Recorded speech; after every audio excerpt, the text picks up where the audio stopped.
예, 반갑습니다. 식사는 잘 하셨습니까? 이제 무더위의 기세가 좀 꺾인 것 같죠. 예, 아침 저녁으로 시원한 바람이 부는 것을 보니까 가을에 들었다는 느낌을 받습니다. 한번 여러분 생각해 보십시오. 수억 대의 에어컨을 동원한다고 할지라도 이 정도의 날씨를 만들 수 있겠습니까? 못합니다. 하나님의 섭리라는 계절의 섭리가 있는데 이것을 통해서 하나님께서 이루신 일입니다. 방송실 베이스를 조금 낮춰줄래요? 예. 제가 1월 달에 한번 와서 말씀을 전했는데 기억나시는지 모르겠습니다. 제가 남 목사님 보고 아니 내 1월 달에 전했는데 뭘 또 부른단 말이고 이랬습니다. 8개월 만에 다시 왔습니다.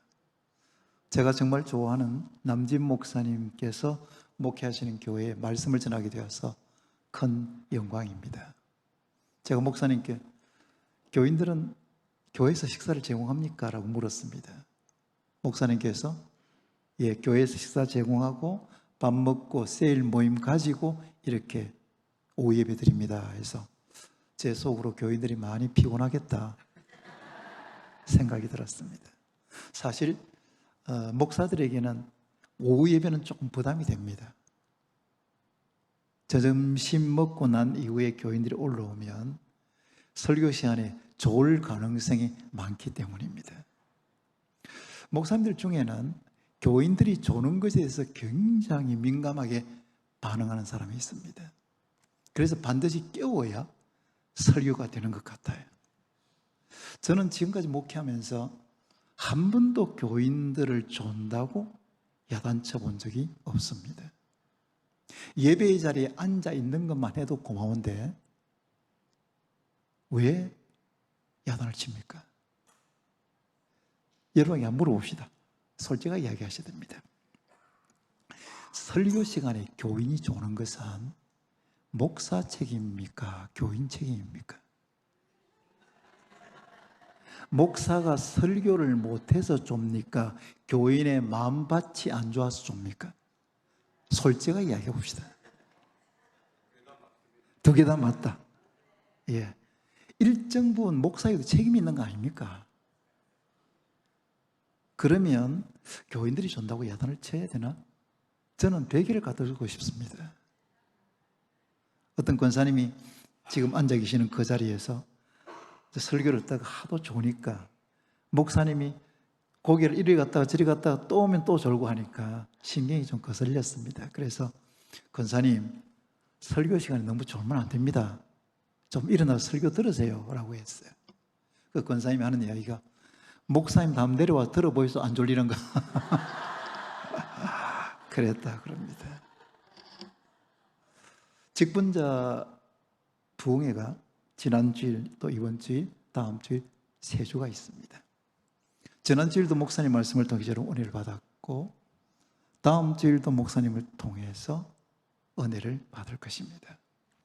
주제가 직분자이기 때문에 말씀이 중복될 수 있습니다.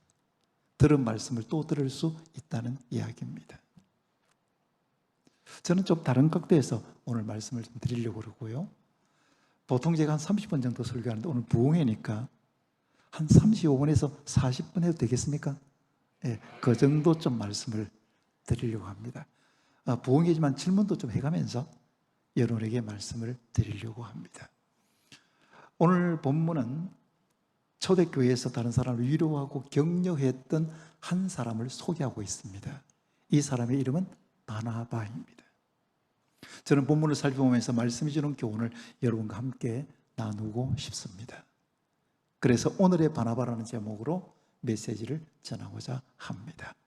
32절을 같이 한번 읽어보십시다. 다 같이 읽어볼까요? 믿는 무리가 한 마음과 한 뜻이 되어 모든 물건을 서로 통용하고 자기 재물을 조금이라도 자기 것이라 하는 네가 하나도 없더라. 초대교회의 교인들의 삶이 어땠는가? 교인들이 자기 것을 자기 것이라고 하는 사람이 없었습니다. 그래서 가난한 사람들에게 자기 재산을 나누어 주고 했다는 거예요. 그래서 통용이라는 단어를 쓰는데 이 통용이라는 단어는 두루 함께 쓴다는 뜻입니다. 초대교회 교인들은 자기 집과 밭을 팔아서 그 판값을 가져다가 사도들 앞에 두었습니다.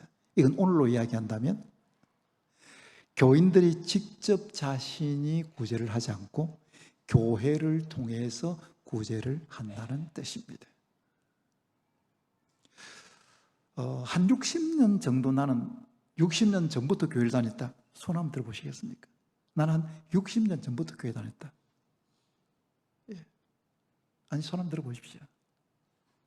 그러면 장로님, 장로님이 처음 어릴 때에 연보라고 했습니까? 헌금이라고 했습니까? 연보라고 했습니다. 옛날 연세 드신 어르신들 신앙생활할 그때는 교회에서 헌금이라고 하지 않고 연보라고 했습니다. 그러면 질문 다시 해보겠습니다. 성경에 연보라는 단어가 있을까요? 없을까요?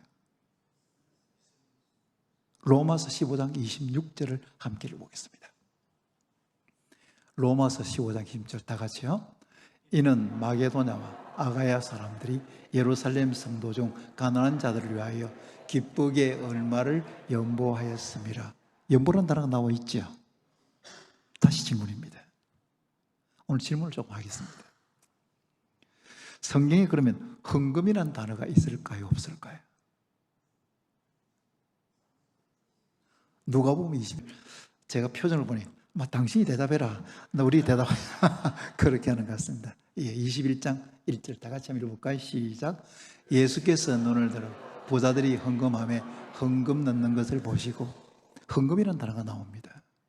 자, 그러면 헌금이라는 단어도 나오고 연보라는 단어도 성경에 나온다면 연보라고 해야 됩니까? 헌금이라고 해야 됩니까? 그러면 연보의 뜻이 뭡니까? 연보는 오늘로 이야기하면 구제금을 말합니다. 헌금은 구제금을 포함한 모든 헌금을 말해요. 그렇다면 교회에서는 연보란 단어보다는 헌금이라는 단어를 사용하는 것이 맞습니다. 그래서 지금의 거의 모든 교회는 헌금이라는 단어를 사용합니다. 마태복음 6장 21절을 함께 읽어보겠습니다. 다 같이 읽어볼까요? 내 보물이 있는 그곳에는 내 마음도 있느니라. 보물이 있는 그곳에는 마음도 있다는 겁니다. 다르게 이야기한다면 돈이 있는 곳에는 마음도 있다라는 뜻입니다. 그러면 쾌락에 내가 돈을 자꾸만 사용한다. 그러면 내 마음이 어디에 있다는 뜻입니까? 쾌락에 있다는 뜻입니다. 내가 자식을 위해서 돈을 아낌없이 쏟아붓는다. 그러면 내 마음이 누구에게 있다는 뜻입니까? 이 자식에게 있다는 뜻이에요. 그러면 하나님 앞에 헌금을 드리는 사람은 그 마음이 누구에게 있다는 뜻입니까? 하나님에게 있다는 뜻입니다. 아무리 돈이 많아도 하나님께 마음이 없는 사람은 하나님께 헌금하지 않습니다.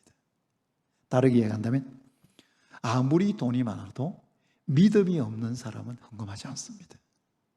믿음이 있어야 헌금을 하는 것입니다. 성경은 헌금을 많이 하라, 적게 하라 그렇게 말씀하지 않습니다. 장로가 되면 헌금을 많이 해야 돼 이렇게 말씀하지 않아요. 성경의 기본적인 원칙이 뭐냐면 많이 받은 사람은 많이 합니다. 적게 받은 사람은 적게 하는 거예요. 직분이 중하다고 해서 그 사람은 헌금을 많이 해야 돼 그건 아닙니다. 성경은 많이 받은 사람은 많이 하는 것이고 적게 받은 사람은 적게 하는 것입니다.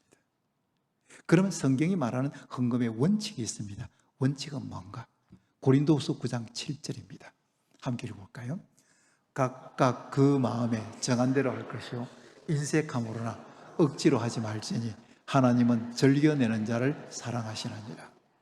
각각 그 마음에 정한 대로 할 것이고 인색함으로나 억지로 하지 말지니 하나님은 즐겨내는 자를 사랑한다 라고 했습니다. 인색하게 헌금하지 말라는 거예요. 그리고 억지로 헌금하지 말라는 겁니다.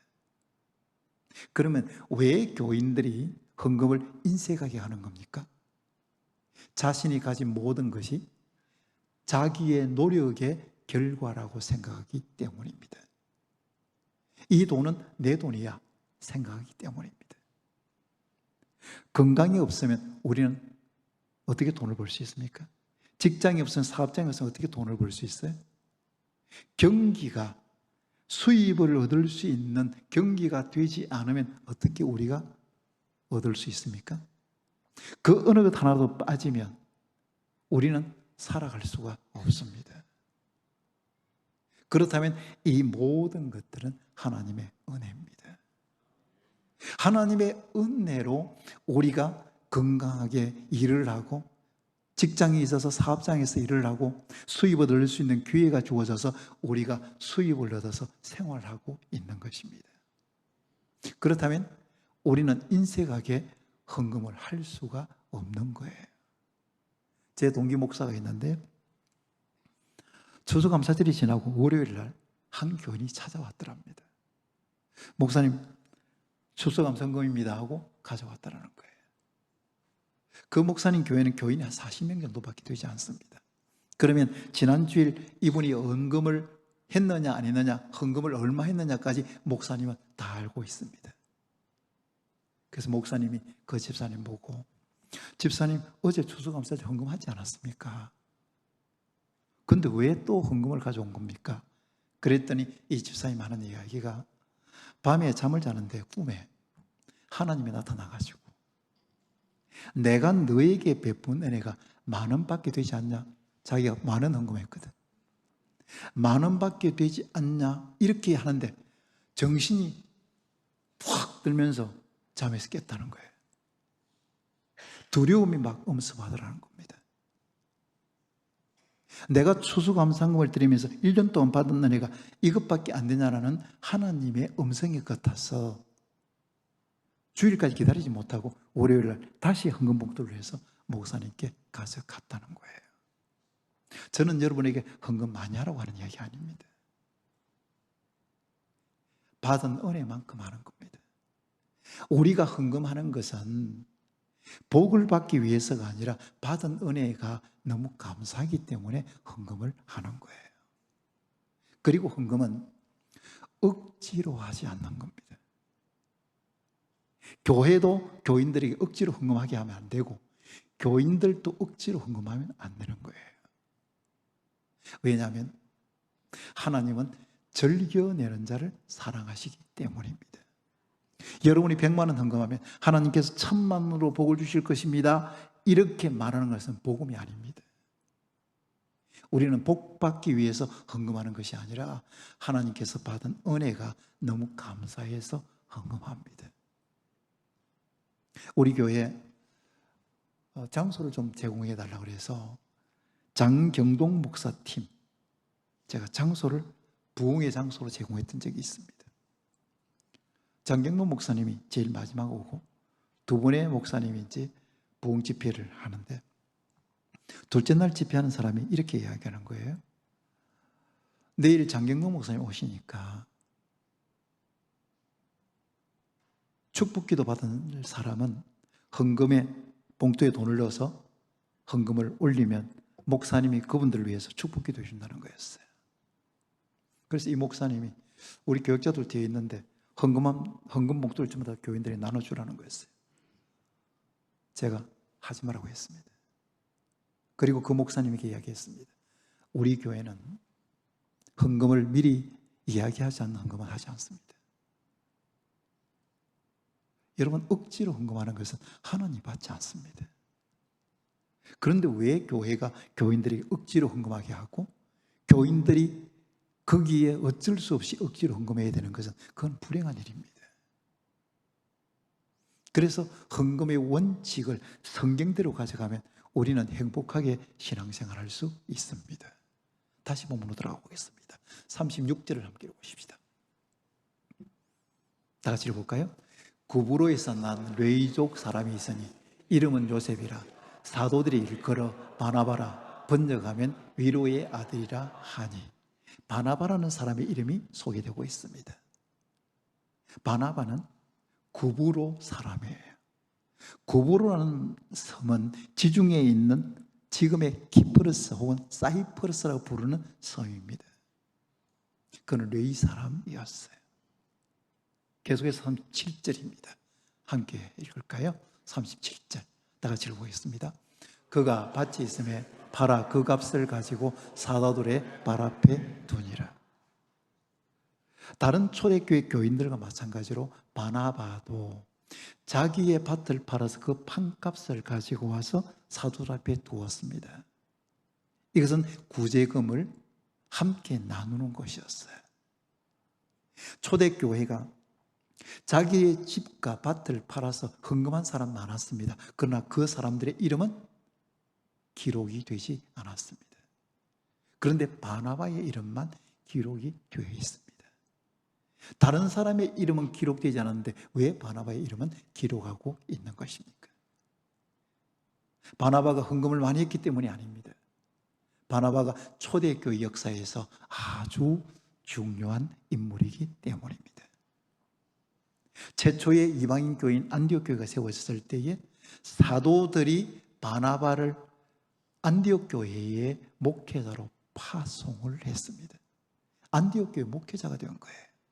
그리고 사도행전 13장에서 바울과 바나바가 안디옥 교회가 처음으로 선교사를 파송하는데 그 첫 선교사로 부름을 받아서 아시아 쪽으로 1차 선교 여행을 떠납니다. 그러면 바나바가 초대교회 역사에서 안디옥 교회 목회자고 그리고 최초의 선교사였기 때문에 그 바나바의 초대교회의 역할 때문에 바나바의 이름을 기록한 것이었습니다. 다시 36절을 함께 읽어보겠습니다. 다 같이 읽어볼까요? 구브로에서 난 레이족 사람이 있으니 이름은 요셉이라. 사도들이 일컬어 바나바라, 번역하면 위로의 아들이라 하니. 바나바는 원래 바나바의 이름이 아닙니다. 원래 이름은 요셉입니다. 바나바는 별명이에요. 이걸 누가 붙여줬냐면 사도들이 붙여주었습니다. 그래서 바나바라고 하면서 옆에 번역하면 무슨 아들이요? 위로의 아들이라고 그래요. 이것은 제가 설명하기 위해서 이야기하는 거니까 그냥 들으시면 됩니다. 헬라어, 이 신약성경은 헬라어로 기록되어 있습니다. 헬라어 원어로 보면 위로의 아들이라는 말은 히오스 파라클레세오스 그래요. 파라클레세오스라고 하는 이 단어가 중요한데 이 위로입니다. 그러면 우리가 요한복음에서 예수님께서 성령을 보내준다고 약속하면서 그 성령의 별명을 뭐라고 이야기하냐면 보혜사라고 이야기합니다. 그 보혜사라는 헬라어 단어가 뭐냐면 파라클레토스입니다. 파라클레토스는 위로자, 격려자, 상담자라는 뜻이에요. 바나바가 다른 사람을 얼마나 위로를 많이 하고 격려를 많이 했든지 사도들이 생각하니까 이 사람의 별명을 붙여줘야 되겠다. 그래서 위로의 아들이라고 하는 바나바라는 이름을 붙여주게 된 것입니다. 성경 이해를 한번 살펴보겠습니다. 바울이 이제 첫 이름은 사울이잖아요. 사울은 처음에는 예수 믿는 사람이 아니었습니다. 교회를 박해하는 사람이었습니다. 그가 대제사장의 공문을 가지고 다메섹으로 가서 예수 믿는 사람들을 잡아서 체포해서 데리고 오기 위해서 가다가 예수님을 만났습니다. 예수님을 만난 후에 사울은 담대하게 복음을 전했습니다. 그리고 그는 예루살렘에 있는 사도들과 교제를 나누고 싶었습니다. 왜냐하면 자신은 이제 그리스도인이었고 복음 전도자로서 첫 출발을 했다고 생각했기 때문입니다. 그런데 사도들이 만나주지 않는 겁니다. 믿을 수가 없다는 것이었어요. 이 사람이 교회를 얼마나 박해했는데 이제 막 전도돼 예수 믿고 자기가 전도하고 있다. 그리고 어떻게 믿냐. 그때 바나바가 바울을 사도들에게 데리고 가서 이 사람이 어떻게 해서 예수님을 만났는지 설명을 해줬습니다. 그리고 어떻게 담대하게 복음을 전했는지 설명을 해주었어요. 바나바를 통해서 바울이 얼마나 큰 위로와 격려를 받았을지 짐작이 됩니다. 그 다음에 사도행전 13장에서 바울과 바나바가 1차 선교여행을 떠나는 거예요. 아시아 쪽으로 이제 복음을 전하러 가는데 그때에 마가 요한이라는 사람이 같이 따라왔습니다. 그런데 전도 여행이 쉽지 않거든요. 마가 요한이 너무 힘들어가지고 팀을 이탈해서 집으로 가버렸습니다. 1차 선교여행을 마치고 바울과 바나바가 안디옥교로 돌아왔는데 이제 2차 선교여행을 가려고 하니까 바나바가 이렇게 이야기하는 겁니다. 이 마가 요한도 데리고 가자. 그때 바울이 하는 이야기가 팀을 이탈한 사람을 데려갈 수 없다고. 그래서 두 사람이 의견이 맞지 않으니까 심하게 다투었습니다. 그래서 바울은 실라를 데리고 2차 선교여행을 떠나고 바나바는 마가 요한을 데리고 떠났습니다. 마가 요한은 자신이 스스로 실패자라고 생각했을 것입니다. 기회가 없을 것이라고 생각했을지 모릅니다. 그러나 바나바가 마가 요한에게 다시 한번 기회를 주었습니다. 바나바를 통해서 마가 요한이 얼마나 큰 위로와 격려를 받았을지 짐작이 됩니다.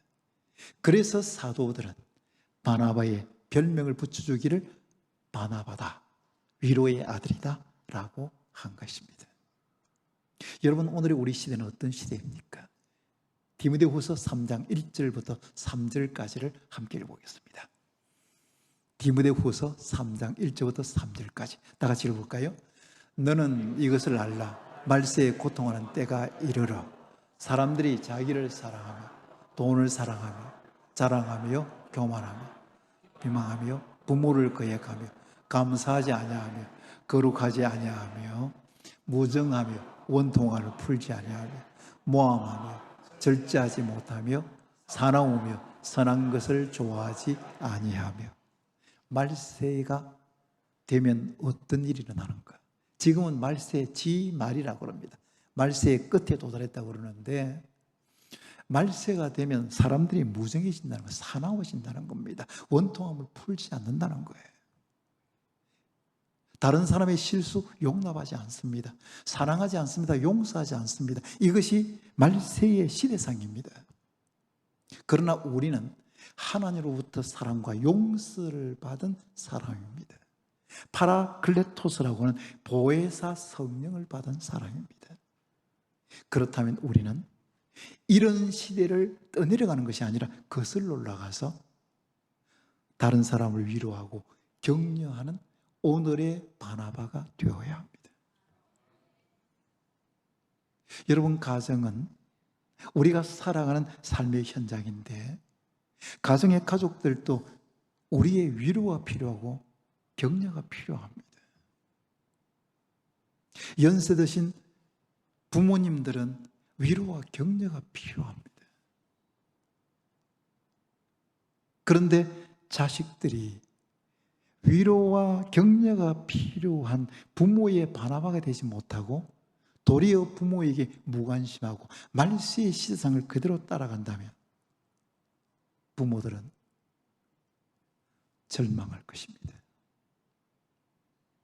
여러분, 우리의 자녀들의 사랑하는 시대를 한번 보십시오.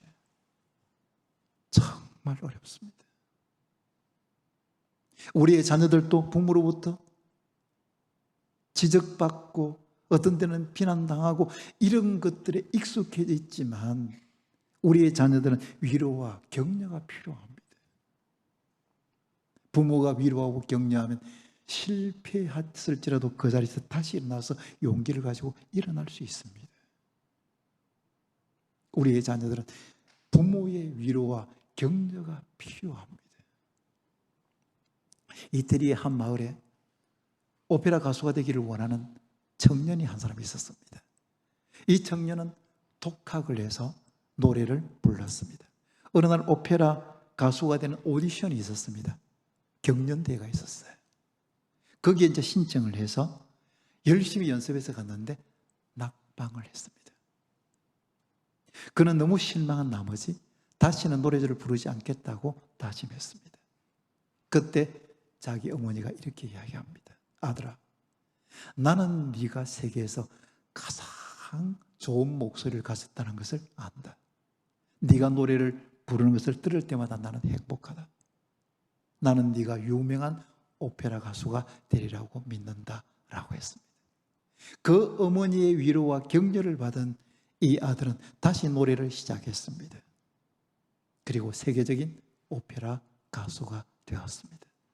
그 사람이 20세기 음악의 한 역사의 획을 그었던 엔리코 카루소입니다. 신망하고 있는 아들, 좌절해서 주저하고 앉아있는 아들, 다시는 노래하지 않겠다고 하는 이 아들에게 엄마가 나는 너를 믿는다, 나는 네가 그런 사람이 될 것이다 라고 위로하고 격려했을 때 아들은 그 실패의 자리에서 다시 일어났습니다. 부모의 위로와 격려가 자녀들을 다시금 실패했던 자리에서 일어나게 만듭니다. 교회 안에도 위로와 격려가 필요한 사람들이 있습니다. 한 목사님이 병원에 갔습니다. 너무 지쳐가지고 병원에 갔는데 의사가 이렇게 이야기했습니다. 목사님은 하나님이 아니고 사람입니다. 사람이기 때문에 아플 수 있습니다. 왜 목사님은 나는 아프지 않을 거라고 생각합니까? 사실은 저도 그렇거든요. 몸이 아파서 이제 누워있잖아요. 누워있다가 교인이 전화 오면 이랍니다. 여보세요? 안 아프게. 교인들이 혹시 아프다 그러면 혹시라도 마음 쓸까 싶었어.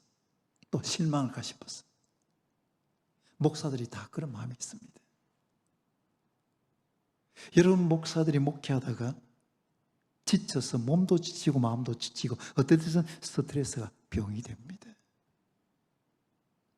목사에게도 위로와 격려가 필요합니다.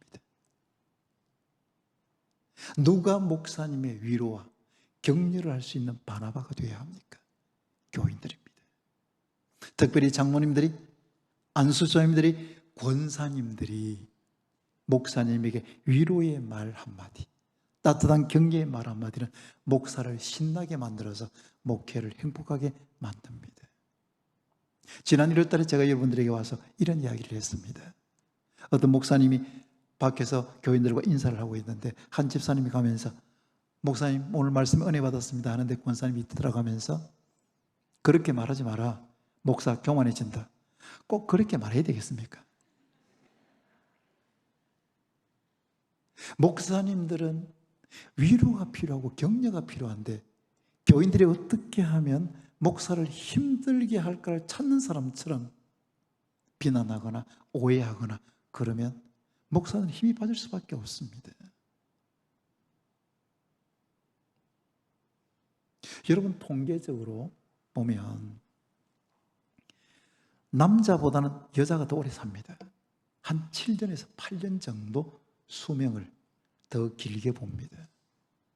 그런데 교회 통계를 보면요, 목사보다는 목사 사모가 일찍 죽습니다. 목사는 스트레스를 받아도 설교를 통해서 풀기도 하고 그리고 사역을 하면서 풀기도 합니다. 그러나 사모님은 풀 데가 없습니다. 혼자서 냉가슴을 앓아야 합니다. 그러면 스트레스가 쌓이고 쌓여서 이것이 병이 되기 때문에 사모들이 대체로 또 일찍 죽습니다. 목사 사모들이 위로와 격려가 필요합니다. 권사님들과 집사님들이 사모님을 위로하는 바나바가 되어야 합니다. 교회 안에도 많은 봉사자들이 있습니다. 그분들에게는 교인들의 위로와 격려가 필요합니다. 주차 관리하시는 분들, 안내하시는 분들, 식당에서 봉사하시는 분들 가면서 단 한마디라도 집사님, 권사님 수고 많습니다. 집사님 때문에 저희들이 신이 납니다. 우리가 다 집사님 수고 알고 있습니다. 그 한마디 말이 그분이 1년 동안에 봉사할 수 있는 힘을 얻게 만든다는 거 여러분께 아십니까?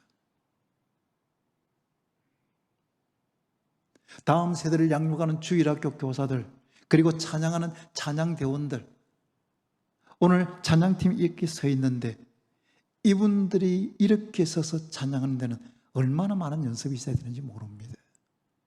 그들에게 등을 한 번 두드려주고, 그리고 수고 많다고, 우리가 여러분들의 찬양 때문에 힘이 난다고 그 한마디 해주는 여러분의 위로와 격려가 이 사람들 다시 한번 마음을 바꾸어서 그만두려고 하다고 다시 하게 만들어요. 그런데 교인들이 그것을 잘 모릅니다. 교회는 다음 세대라고 있습니다. 다음 세대는 어린아이들과 학생들과 청년들을 이야기합니다. 요즘은 교회들마다 이 다음 세대들이 많이 없습니다. 청년들이 교회를 떠납니다. 그런데 여러분, 제가 통계를 정확하게 내보지 않았지만 교인들이 자신을 좋아한다고 생각하면 다음 세대는 교회를 떠나지 않습니다. 교인들이 우리를 좋아한다, 나를 좋아한다, 그것만 확인되면 아이들은 교회를 떠나지 않습니다. 교육을 잘하고 그런 건 문제가 아니라 자기들이 사랑받고 있다고 생각하면 교회를 떠나지 않아요. 지나가도 어른들이 아무런 관심도 보이지 않는다. 아무리 열심히 해도 누가 수고했다는 말을 한마디 하지 않는다. 실컷 교회에서는 다 이용할 대로 이용해 먹고는 아무런 수고의 인사도 없다. 그러면 그들은 자기의 존재 가치에 대한 스스로의 자존감이 떨어져 버립니다. 그러면 그들은 교회를 떠나지. 다음 세대들도 위로와 격려가 필요합니다. 찬양팀 피자도 좀 한 그릇 사주십시오. 좀 한 그릇 사주시고 금일본도 좀 드리고요. 그래야 이분들이 힘이 날 거 아닙니까? 그리고 교인들 중에는 인생이 구겨지고 얼룩이진 사람들이 있습니다. 아무에게도 말하지 못하는 혼자만의 고민을 안고 있는 사람이 있습니다. 남편을 잃고 자녀를 키워가면서 혼자서 하루하루 살아가는 것이 버겁지만 그렇게 살아가는 교인이 있습니다. 몸이 아파서 다른 사람의 이 병이 무엇이라고 말도 하지 못한 채 혼자서 끙끙 앓는 교인들이 있습니다. 그들은 위로와 격려가 필요합니다. 누가 이들의 바나바가 되어야 합니까? 교인들입니다. 특별히 중직자인 장로님들과 안수일사님들과 권사님들입니다. 오늘 우리 교회 100명이 왔다, 그것이 아니라 누가 왔지 누가 안 왔지 한 사람 한 사람에 대한 관심을 가지는 사람이 중직자입니다. 오늘 출석 통계 한번 내봐. 아닙니다. 오늘 누가 안 보이던데 이것이 중직자들이 가져야 할 자세입니다. 제가 가르치는 성경 모임이 있는데 그 모임에 한 분이 건축 사업을 했습니다. 근데 사업을 하다가 큰 손해를 봤어요. 평소에 밝은 사람이었는데 얼굴이 완전히 어두워졌습니다. 그러니까 사람이 너무 이 삶의 무게 때문에 지쳐가지고 겨우겨우 하루하루 살아가는 것 같았습니다. 제가 그분을 만날 때마다 이렇게 얘기했습니다. 집사님, 하나님은 살아계십니다. 하나님은 지금도 집사님과 함께 일하고 계십니다. 집사님 결코 낙심하지 마십시오. 집사님 다시 일어설 겁니다. 그때 그분이 40대 후반, 50대 초반이었는가 그랬는데 지금은 그분이 다시 일어나서 정말 사업 잘하고 있습니다. 지금은 교회 장로님이 되었습니다. 이번에 노예 일을 열심히 한다고 그러면서 제게 자랑합니다.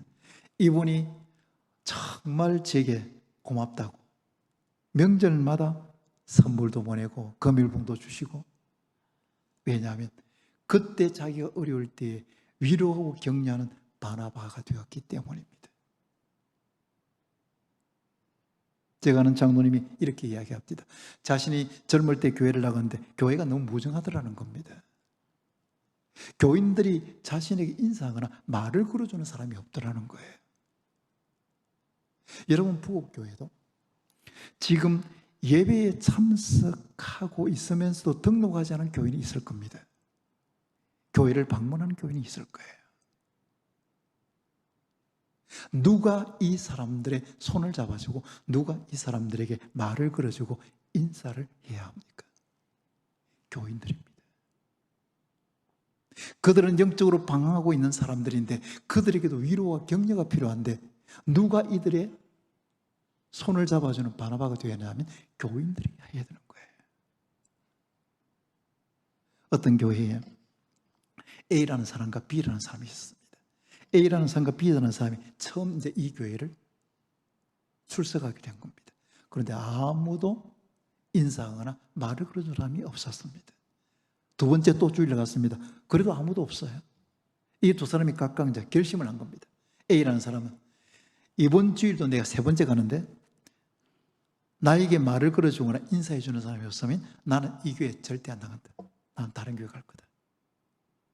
근데 B라는 사람은 이렇게 결심했습니다. 세 번째 가서 아무도 인사하거나 말을 걸어주지 않으면 내가 먼저 인사할 거다. 다짐을 했습니다. 아니나 다를까 세 번째 주도 갔는데 아무도 인사하거나 말을 걸어주는 사람이 없었습니다. 그래서 계단을 이렇게 A라는 사람이 이제 내려오는데 한 사람이 자기에게 와서 인사를 합니다. 저는 누구누구입니다. 반갑습니다. 알고 보았더니 그 사람은 B였습니다. 지금 이런 사람들이 많이 있습니다. 우리가 그냥 스쳐 지나가지만 그 사람은 누군가의 눈을 의식하면서 누가 관심을 가져주나? 누가 나에게 손을 잡아주나?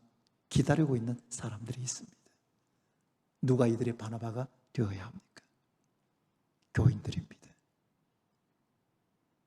연세에 있는 어른들이 있습니다. 연세에 있는 어른들은 지금까지 하나님의 교회를 위해서 헌신해 왔습니다.